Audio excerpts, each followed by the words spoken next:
Hello and welcome to My Side of the Bag. I'm Drew Hinesley, joined by my co-host, Scotty Worldwide. Scotty coming to us from Los Angeles, California today. Scotty, how you doing?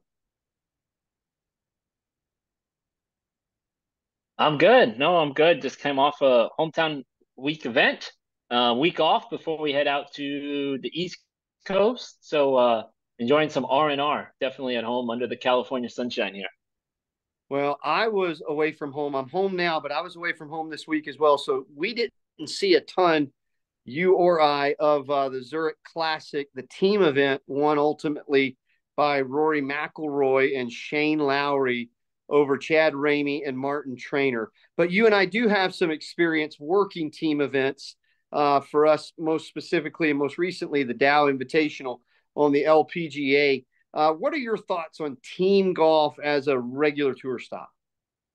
I love it.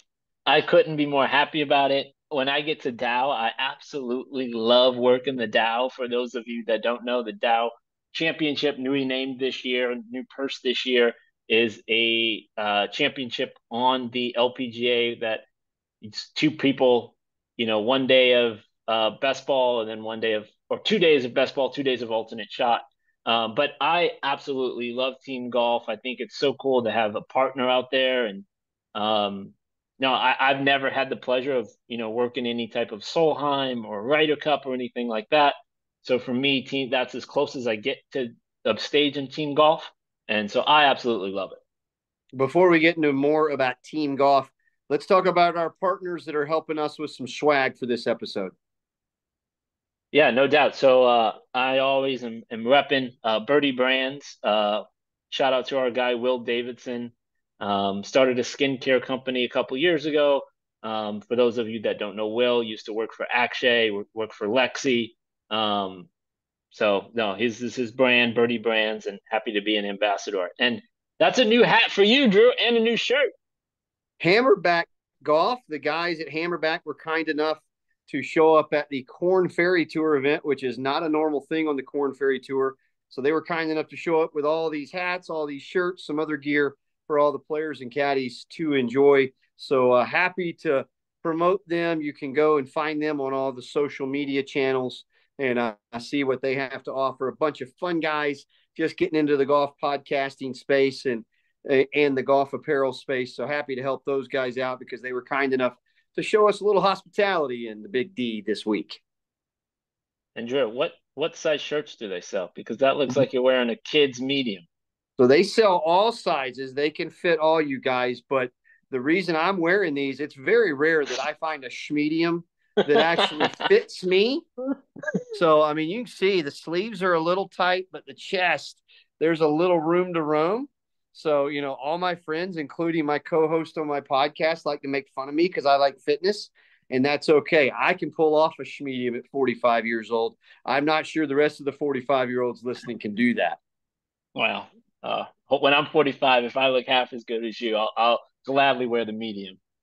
Well, I appreciate that. Thanks for the insult and thanks for the compliment. All right, back to team golf.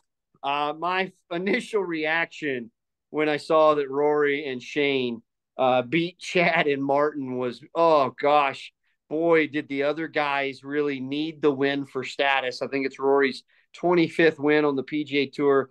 Obviously, Shane Lowry, the Open Championship winner at Royal Portrush. These guys don't necessarily need the win for any reason. Ramey and Trainer, they certainly probably could have been propelled a little more by that. So I hated how that broke down, but that's why we love playing the game. And that's why you have to perform under pressures to get those opportunities. As far as my opinion on team golf, again, I've worked a Ryder Cup, I've worked Solheim Cups, I've worked the Dow. It is, I think it's a fun environment. It's totally different. Unfortunately for me, my last time I was caddying in a team event, the Dow, my player was coming off COVID, and we were playing with a player in Andrea Lee who was diametrically opposed to the skill set that my player possessed. So my player wasn't 100%. We really weren't in sync with what we were trying to do strategically, and we only found out until it was too late what each other was really good at and what each other was really bad at. So my experience wasn't great, but I did really enjoy kind of having a couple other folks, in the bubble, so to speak, out there inside the ropes to kind of root for and have them behind you and have them discussing options with you. That's another thing, when you do hit it out of position. Okay, I know what we like to do, but we need to look at our partner and go, hey, what do you like? And I love that aspect of it. I think it's a lot of fun. I'm not sure if we need any more of it. We already have both on, I mean, this is a President's Cup year for the men, Solheim Cup for the women. I'll be at both those events in September. So 2 team events in September for me. I think I'll get my fill at that point, and you'll be at the Dow, I think, in July. Is that correct? Correct. So we'll both get our taste of team golf this year. Do you think there should be more, or are we good where we No, are? no, I think one event on the schedule, the Zurich, and I think the Dow's is great. Obviously, every 2 years they have the Men's President's Cup, and then every 4 years they have the Ryder Cup and Solheim Cup, and I think that's good. I think that's also what makes those events special, unique, and fun is the fact that they are so different and they're so unique to all the other events. But for one week to turn up to have a partner, I think is fun. And one of the things you mentioned about how Rory and Shane doesn't necessarily need to win. What you do find is you find a lot of guys playing well, and even on the women's side with the Dow Championship, is a lot of girls have good finishes that save their card for the year. And so those kind of opportunities I think are cool because not every big player plays in the Dow Championship. It will be the week after, or it'll be the week before Evian. So it's not doesn't necessarily come at a great time of the schedule. It'd be the week after KPMG.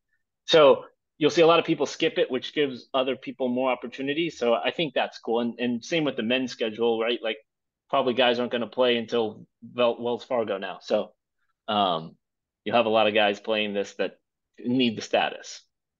Well, and you have Davis Riley and Nick Hardy who won the Zurich last year. And they both, used that to secure their status, work on their games a little bit, give you a little bit of comfortability at that level. So again, that's Chad and Martin. I think they're obviously doing a lot of things right, but man, a W would have meant a lot more to that team than it did for the Yes. Irish duo. So as far as team golf, what's the best thing for you about being in a team, and then follow that up with what's the worst thing about team golf? Best thing about being in a team is like and I grew up playing all team sports, basketball, baseball. So like to have an actual teammate out there with you, another caddy to kind of is in the fire because it's different, right? It's a different team aspect than just player caddy. So to have, another caddy out there that is going through the exact same thing, someone's that his paycheck is determined by the exact same shots is awesome. With you, had some really cool partners. You mentioned Josh Williams. So those things are really cool. The worst thing is to know that you don't have the control. And if someone and another caddy like a certain play that you have no idea why they're doing this, you're gonna have to go play from that shot in alternate shot form. And so that's kind of the tough thing is that you have absolutely no control over what those other two people do, but have the same share the same score. The best thing is that you have someone in the fight with you. Yeah, I couldn't agree more. Growing up in team sports, I love the team aspect of it, and there is a bonding that happens with all the people, both the players and the caddies. And I know a couple of years ago we had a situation in Cincinnati where we had so much weather, we wanted to limit the pro-am traffic on the golf Yes. course. So we actually put 2 pros and 2 caddies in a pro-am together. And by that point in the year, Bianca had gotten so tired of all my little pro-am one-liners because, as you know, me as a former broadcaster, I like to kind of script things out. And just for those that may encounter me in a pro-am in the future, it's an act. I'm trying to put on an act. I'm trying to Sure. entertain you because that's part of our job. So once you figure out some lines that work, just like being a stand-up comic or an actor, once you figure out some methods that work, you repeat them. And I guarantee you, Bianca was not hearing a thing I was saying by that point in the year in the pro-am. And we were paired with another player, and she just thought everything I said was the funniest thing. So it brought a little You, more enthusiasm to the rounds for me, having a teammate out there, and the same at the Dow. Having a little bit a little bit of a fresh face out there, the grind of the season. There's a little bit of a break in that for me. So I really enjoyed that injection of enthusiasm into our team, both all four and also my player and myself. And just the uncontrollability of somebody else hitting a shot and you don't know where they're going to put you. And so there's just no way to prepare mentally. For me as a caddy, I always want to put my player in a position where we're going to miss to a certain spot. And that's what most people talk about. But everybody's strategy is different. So I'm 20 yards away and I'm really just a fan with a really good seat. As I think Max Homa said about watching Tiger at the Masters, he said, I was just a fan like everybody else. I just had an incredible seat. And that's kind of how you are. And so I don't like, most of us that get into this business and do it for a long time, we have a bit of a control freak in us. That's Sure. kind of part of doing the job. So when you have to totally relinquish that, that can be a very frustrating part of your day. I got a quick fun story about one of my Dow experiences. So caddying with another player, and we're on 17.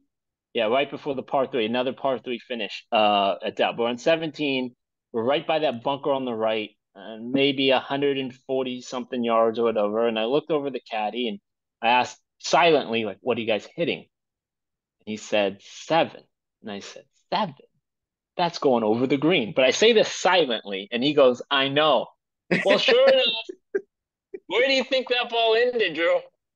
See Yeah, ya. exactly. Exactly. Touch them And so all, it's baby. Touch them all. and so it's just like one of those fun stories. So sometimes you can even see in it in another caddy disaster right before it starts, and it's like a house that's burning down, and you can't stop it. So Well, you shared your story. I'll share my story from this week. Short par four, 310 yards to the front edge. And for these young flat bellies on the Corn Ferry, there's guys that can get a three wood that far. yeah, So, the decision to lay up or go for it really isn't even a conversation anymore with all the advanced statistics that we have. And it's just a matter of placing the ball in the right spot. Even though it's a short par four and we are hitting driver to the green, we don't want to short side ourselves any more than we would on a par three. So my player hits a less than ideal drive on Thursday. Friday we get up there and thinking maybe the Thursday drive was a one off. Let's give him a crack at it again and maybe he'll redeem himself and then we can continue to do that on the weekend and have some good mojo. Of course, the second one, foul ball left just like the first one. So I tell him on the range on round three, he goes, how about driver on seven? I said, if you want to get tackled, you can try to hit the driver. And then we get there and he looks at me and I said, no. And so he somehow, I was thinking 3-iron short of all the trouble. Somehow he pitched me on the idea of hitting a little chippy 3-wood out there, which I wasn't thrilled about, but he threaded the needle perfectly. But there was another player caddy next to us watching this interaction, and I'm shaking my head and walking off the tee. I said, I give you 2 swings, but I'm not letting a strike out on this tee yeah. shot this week. Back to my rule of 3 we talked about in the previous episode. I wasn't even giving him 3 strikes on that tee ball. You hit 2 foul balls, No. you're not getting the third pitch with that bat. No, sir, not at all. There you go. There So you a go. little Well, caddy sounds like you made insight. the right choice there. Well, a little caddy insight, and that's kind of what we're here for on my side of the bag. So, Scotty, your final thoughts on team golf before we wrap this? I think it's perfect. I think one event on each tour, besides our, Solheim and Ryder Cup and President's Cup competitions, are great. That's what makes them unique and fun. And I'm looking forward to Dow, as I'll be caddying for the defending champ this year. So team golf's been good to me. Well, we just had a back-to-back winner on the LPGA in Hannah Green. Maybe we'll have it again up in northern Michigan later this year. I'm in. All right, Scotty, thanks for joining me, and thank you guys for watching another episode of My Side of the Bag. Go be kind to one another.